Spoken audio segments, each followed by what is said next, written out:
안녕하세요, 학부생 여러분. 저는 광주과학기술원 생명과학부 종양대사연구실 소속 석사과정생 윤현승이라고 합니다. 지난 시간에 여러분이 이제 파이펫의 기초적인 사용법에 대해서 이제 영상을 통해서 보셨을 텐데요. 이번에는 지난번에 소개해줬던 영상에서 이제 미처 소개되지 못했던 파이펫 사용 시에 이제 팁 같은 것들, 그리고 이제 조금 더 이 마이크로 파이펫 이외에 다양한 종류의 파이펫에 대해서 한번 소개하는 시간을 가져보고자 합니다. 그래서 지난 시간에 영상을 보셨던 분들은 아마 이제 파이펫 사용법에 대해서 대충 이제 기억을 하고 계실 텐데, 지난 시간과 동일한 파이펫 구성으로 가지고 왔습니다. 맨 왼쪽 끝에 이제 작은 볼륨 1에서 10마이크로리터 단위의 용량을 따는 파이펫을 있고, 그 다음에 이제 순차적으로 10에서 100, 그 다음에 200마이크로리터, 그 다음에 1ml 기준으로 이제 점점 커지는 순으로 용량을 딸 수가 있는데, 이 회색 파이펫 같은 경우에는 회사마다 이제 좀 그 구분하는 기준이 좀 다르긴 하지만, 여기 보시면은 가장 작은 팁을 이용을 해서 용액을 옮기게 되어 있어요. 근데 이제 여기 팁을 이용하실 때 그 팁 부분을 잘 보시게 되면은 팁에 이런 가느다란 선이 하나 그어져 있거든요. 이 선이 이제 맨 위쪽에 있는 선 같은 경우에는 이 파이펫의 최대 용량과 이제 동일한 부피를 나타내는 선이에요. 그래서 이 파이펫 같은 경우에 10마이크로리터가 최대 볼륨이 되는데, 이제 여러분이 이 파이펫을 이용을 해서 이제 10마이크로리터의 볼륨을 따게 되었을 때 이 선까지 용액이 올라오는지를 확인을 하시면은 이제 10마이크로리터의 볼륨이 정확하게 옮겨지고 있구나 라고 이제 인식을 하시면 됩니다. 동일하게 이제 이 노란색 파이펫 같은 경우에는 이 가운데 이 사이즈의 팁을 이용을 하게 되는데, 여기에도 동일하게 맨 위쪽에 선이 하나 그어져 있고, 그 중간 부분 그리고 가장 팁 끝쪽에 가까운 부분, 이렇게 선들이 그어져 있어요. 이게 각각 파이펫 최대 용량에 맞게 20마이크로리터, 100마이크로리터, 그 다음에 200마이크로리터를 나타내고 있기 때문에, 되도록이면은 이제 파이펫을 이용을 하실 때 파이펫을 제공하는 회사와 같은 제품의 팁을 이용을 하시거나, 이제 이런 인디케이션이 되어 있는 팁을 이용을 하시면은 이제 용액을 옮길 때 눈으로 직접 보면서 확실하게 용액을 옮길 수가 있습니다. 마찬가지로 이제 제일 큰 1ml를 옮길 때에도 동일하게 선이 3개가 그어져 있는 것을 확인을 하실 수가 있는데, 이 경우에는 이제 이 큰 팁을 이용하는 파이펫이 이 파이펫 하나이기 때문에 맨 위쪽에 있는 게 1ml, 그 다음에 중간 부분이 500마이크로리터, 그리고 가장 낮은 부분이 250에서 300 정도, 이렇게 인디케이션을 한다고 보시면 됩니다. 그래서 지난 시간에 이제 용액 한 종류에 대해서 파이펫 사용 시범을 보여드렸었는데요. 이번에는 그 용액의 물성에 따라서, 그러니까 점성이라던가 아니면은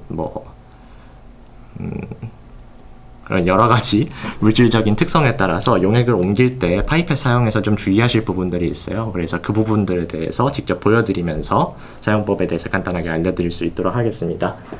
그래서 제가 3가지 정도의 지금 물질을 준비를 해왔는데요. 가장 오른쪽에 있는 게 에탄올이고요. 그 다음에 가운데 있는 게 물, 그리고 이제 가장 왼쪽에 있는 거는 2in20라고 이제 웨스턴 블랏이라는 실험을 할 때 주로 이용이 되는 약간 세제 같은 그런 물질입니다. 그래서 이 3개의 물질들이 기본적으로 이제 여러분들이 생명과학 실험을 하실 때 많이 사용되는 물질 중에 하나인데, 이 물질들을 가져온 이유는 이 물질들의 점성이 굉장히 다르기 때문에 파이펫을 이용을 하실 때 여러분들이 처음에 이용해 보시고 조금 뭔가 잘 안 되고 있다? 그런 느낌을 받으실 수도 있어요. 이제 직접 보시면은 가운데 물 같은 경우는 여러분들이 많이 알고 계신 대로 점성이라던가 표면 장력이 상당히 강한 물질이기 때문에 이런 식으로 파이펫을 이용을 해서 그 파이펫 내부로 이제 물질들을 다 이동시켰다고 해도 이제 약한 충격에도 그렇게 떨어지지가 않습니다. 파이펫 내부에 잘 붙어 있는데, 에탄올 같은 경우에는 물에 비해서 상대적으로 점도나 그런 장력 형성이 약하기 때문에 빨아들이고 난 이후에 일정 시간 가만히 놔두게 되면은 상온에 옮겨진 채로 그대로 놔두게 되면은 물과는 다르게 지금 팁 끝부분에 용액이 맺혀 있는 게 보이시죠? 이게 이제 볼륨이 커지면 커질수록 이제 옮기는 도중에 그 지금 물방울 맺혀 있는 만큼, 방울 맺혀 있는 만큼의 그 부피 손실이 일어나게 돼서 이제 여러분들이 실험을 하실 때 에탄올을 파이펫 안에 옮겨 놓은 상태로 오랫동안 이렇게 홀드를 하고 계시면은 이제 부피를 옮길 때 그만큼의 손실이 생길 수가 있습니다. 정확한 양이 옮겨지지가 않을 수가 있어요. 그래서 물보다 점성이 낮은 물질을 옮기실 때에는 최대한 빠르게 그 물질들을 옮겨주시는 거를 추천해 드리고요. 그리고 맨 왼쪽 트윈 20 이거 같은 경우 이제 글라이세롤과 같이 좀 점도가 매우 높은 물질인데 이러한 물질들을 옮길 때에는 지금 파이펫이 1ml를 딸 수 있게 볼륨이 맞춰져 있는데 직접 이거를 처음에 그냥 따보시게 되면은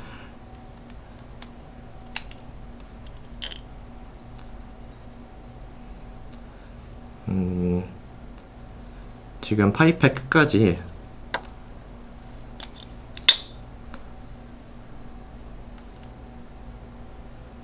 피스톤을 올려도 1ml가 전부 제대로 따지 않거나 따져지지 않거나 이런 식으로 거품이 딸려오거나 이렇게 해서 정확한 볼륨을 계측하기 어려운 경우가 되게 많이 일어나게 됩니다. 그래서 이런 점도가 높은 물질들을 이동을 시킬 때에는 파이펫을 처음 집어넣어서 빨아 올리신 다음에 그 빨아 올린 만큼 이제 파이펫 내부 벽을 이 물질로 좀 코팅을 해주신 다음에 그 다음에 이 물질들을 다시 제자리로 돌려놓고 그 다음에 이제 물질을 빨아들이신 다음에 원하는 곳으로 이동을 시켜 주셔야 정확한 볼륨을 따실 수가 있습니다.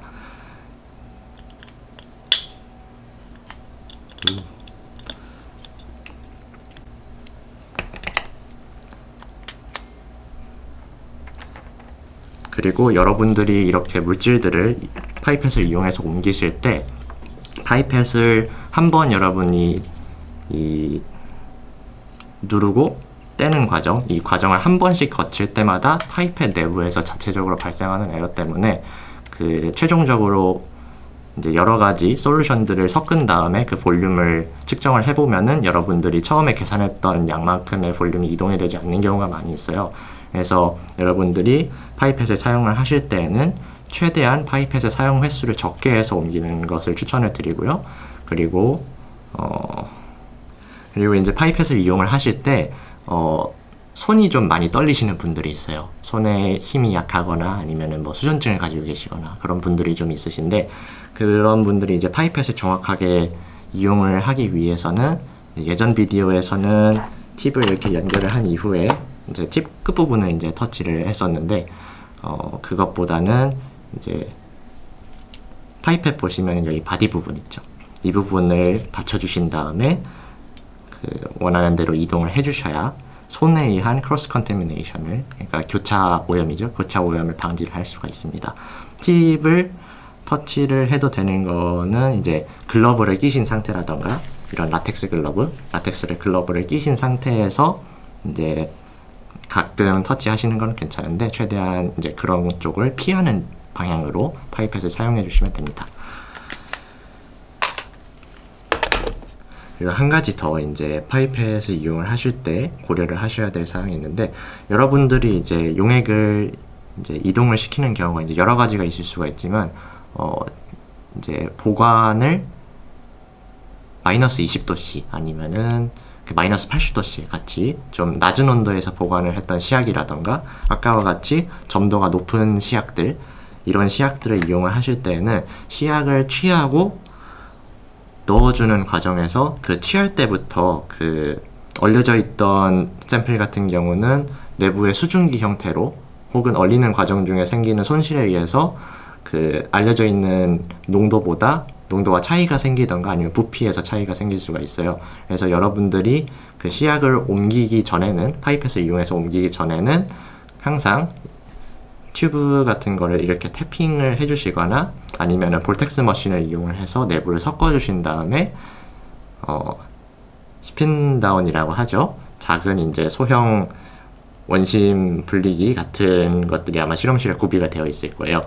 그거를 이제 짧은 시간 동안 이용을 하셔서 샘플들이 안에 있는 용액들이 튜브 밑바닥에 다 내려올 수 있도록 해주신 다음에 이용을 하셔야 정확한 농도 그리고 정확한 부피의 용액을 이동을 시키실 수가 있습니다. 그리고 이제 그런 식으로 용액을 준비를 하신 이후에 파이펫을 이용을 하실 때에도 한번 이제 볼텍싱을 하거나 섞어준 이유라고 하더라도 이 파이펫을 이용을 해서 그 용액을 취하기 전에 한두 번 정도 혹은 5번에서 최대 10번 정도까지 이제 횟수는 이제 본인이 원하시는 대로 하시면 돼요. 이런 식으로 파이펫을 이용을 해서 내부를 빨아들였다가 내보냈다가 왔다 갔다 해서 안에 내용물들을 좀 고르게 섞어주신 다음에 그 다음에 이용을 하셔야 이제 안에 있던 물질들이 고루고루 섞여 있는 상태에서 고르게 파이펫을 이용해서 고르게 분배가 될 수 있으니까 이러한 습관들도 여러분들이 같이 이제 파이펫을 이용을 하실 때 생각을 하셔서 앞으로 이제 계속 가지고 계시면은 도움이 많이 되실 겁니다.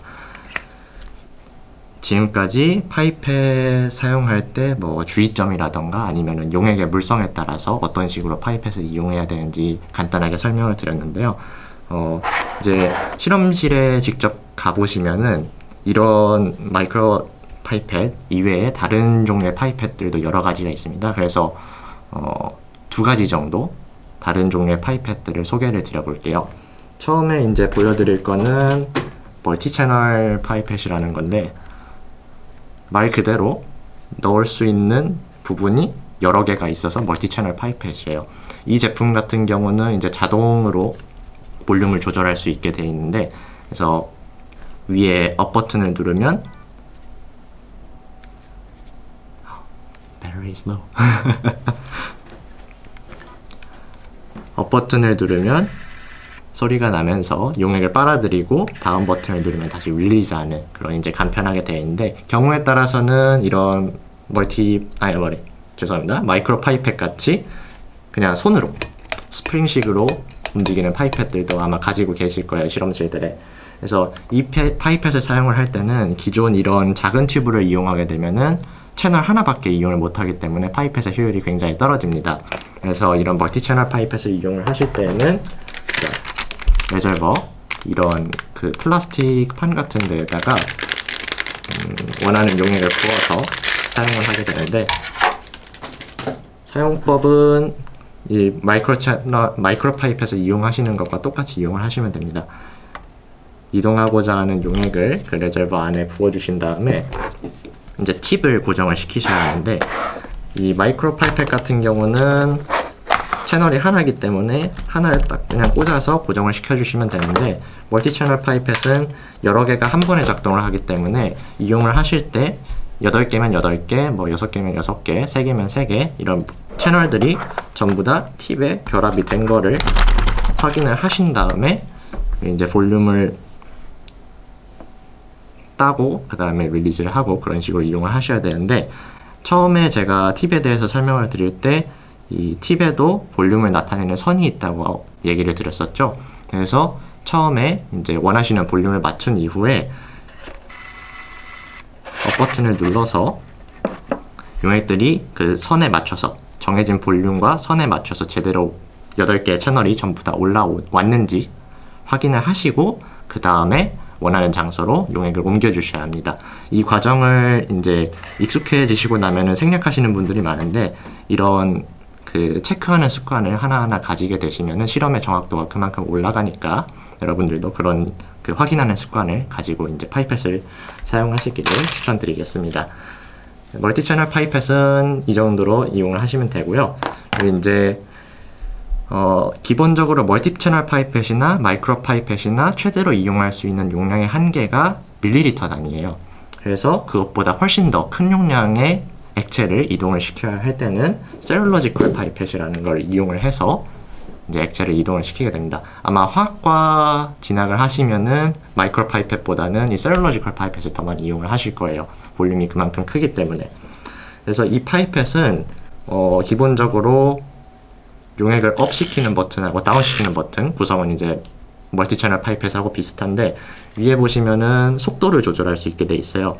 그래서 위쪽에 있는 이 세모 화살표는 빨아들일 때의 속도, 그리고 아래쪽 화살표는 내보낼 때 속도. 이것도 이제 자동식으로 되어 있는 파이펫이기 때문에 이렇게 구성이 되어 있는데, 이거 이외에도 이제 스프링식으로 수동으로 조절하는 데에도 용액을 빨아들이는 속도를 조절할 수 있는 노브들이 달려 있을 거예요. 그래서 그 노브를 이용을 해서 아까와 같이 용액의 물성 그리고 자신의 숙련도에 맞게 그 속도를 조절을 하시면 되고요. 이 파이펫 같은 경우는 이런 큰 팁을 이용을 한다 해도 안에 지금 고정을 제대로 시킬 수가 없어요. 그래서 이 셀룰로지컬 파이펫을 이용을 하실 때에는 이런 셀룰로지컬 파이펫 팁을 이용을 하시면 되는데, 또 종류가 여러 가지가 있는데 기본적으로 생명과학 실험을 하실 때는 최대 볼륨의 10ml인 이 팁과 그리고 25ml 이 두 팁을 많이 이용을 하시게 될 겁니다. 이용법은 지금 이 내부가 소독이 되어 있는 상태이기 때문에 이렇게 끝부분을 뜯어서 개봉을 하신 다음에 파이펫 부분에 결합을 해주시고,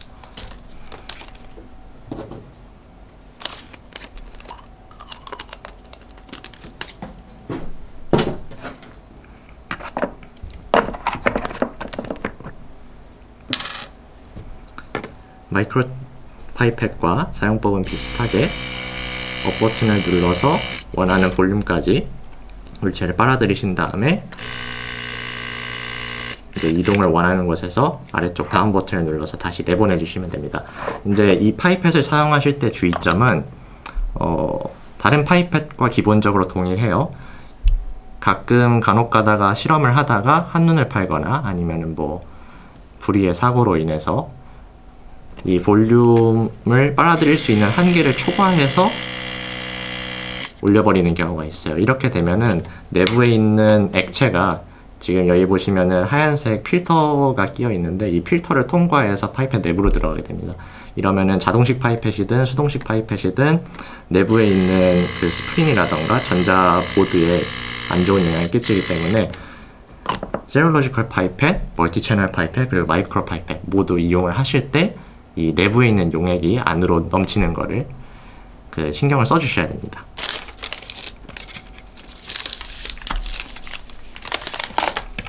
그 25ml짜리 팁도 동일하게 이용을 해주시면 되고요.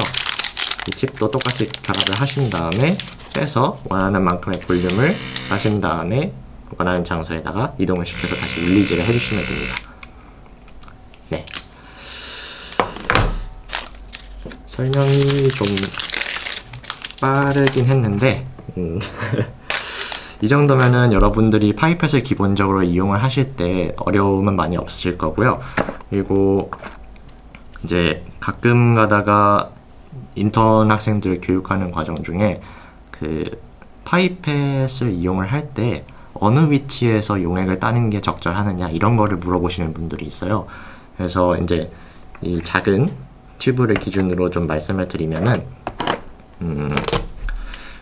솔직히 어느 위치에서 용액을 취하고 그리고 내보내야 된다 이런 게 정해진 거는 없거든요. 정해진 건 없기 때문에 본인이 원하시는 대로 본인이 편하신 대로 하면 되는데, 이제 용액을 따실 때는 되도록이면 팁 끝부분이 용액의 중앙 혹은 바닥과 가까이, 제 개인적으로는 중앙 부분에서 취하시는 것을 추천을 드려요. 취하신 다음에 이제 다른 튜브로 이거를 옮겨줄 때는 이제 기존에 다른 물질들이 섞여 있겠죠? 섞여 있다고 가정을 하면은 이제 이 팁을 재사용하실 목적이라면은 최대한 용액에 닿지 않게 벽면에다가 흘려주시는 게 좋고요. 점도가 높거나 아니면은 이제 재사용을 할 필요가 없는 상황이라면은 이제 파이펫을 이용하는 목적이 용액들, 여러 종류의 용액들을 한 곳에 모으고 분배시키는 것이 목적이기 때문에 이 용액에 닿을 수 있게 팁을 끝까지 밀어 넣어 주신 다음에 용액을 방출해 주시는 게 좋습니다.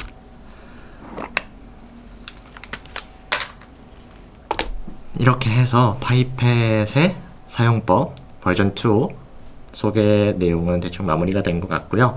이 촬영을 위해서 실험 장비들 그리고 재료들을 좀 제공을 해주신 조경래 교수님께 감사의 말씀을 드리겠습니다. 감사합니다. Reproducibility. But if our audience following my tips, then they can increase their reproducibility.